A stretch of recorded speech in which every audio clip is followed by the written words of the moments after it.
Unmasking a Confidence Trickster, a short story by Franz Kafka, narrated by Tyler Henry. At last, about 10 o'clock at night, I came to the doorway of the fine house where I was invited to spend the evening, after the man beside me, whom I was barely acquainted with, and who had once again thrust himself unasked upon me, had marched me for 2 long hours around the streets. "Well," I said, and clapped my hands to show that I really had to bid him goodbye. I had already made several less explicit attempts to get rid of him. I was tired out. "Are you going straight in?" he asked. I heard a sound in his mouth that was like the snapping of teeth. "Yes."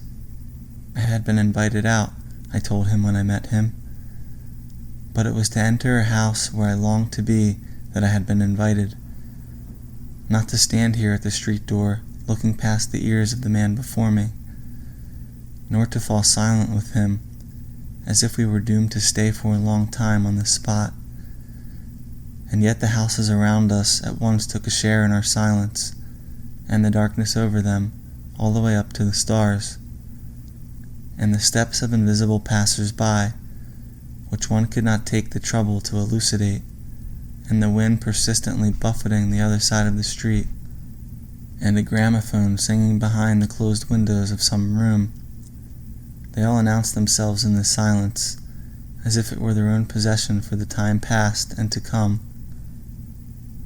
And my companion subscribed to it in his own name, and, with a smile, and mine too, stretched his right arm up along the wall and leaned his cheek upon it, shutting his eyes.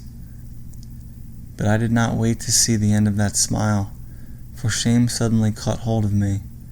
It had needed that smile to let me know that the man was a confidence trickster, nothing else.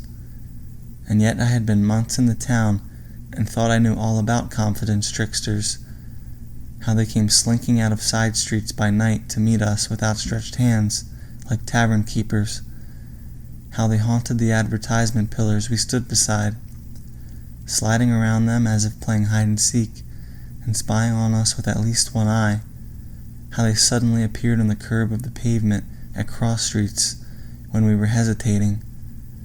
I understood them so well.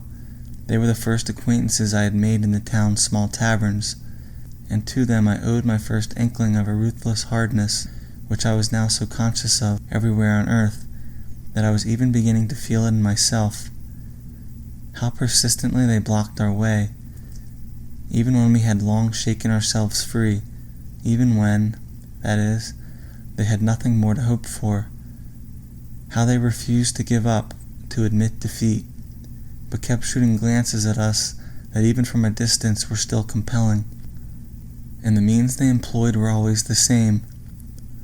They planted themselves before us, looking as large as possible, tried to hinder us from going where we purposed, offered us instead a habitation in their own bosoms, and when at last all our balked feelings rose in revolt, they welcomed that like an embrace into which they threw themselves face foremost.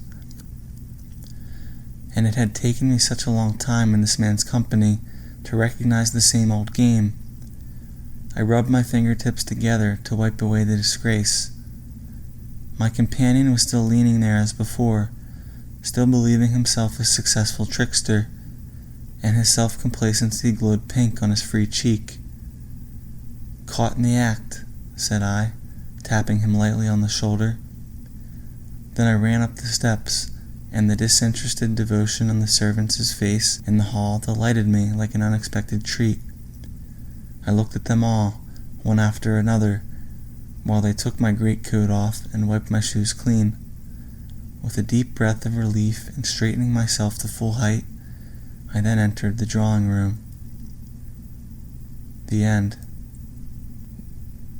This has been a recording of Unmasking a Confidence Trickster, a short story by Franz Kafka.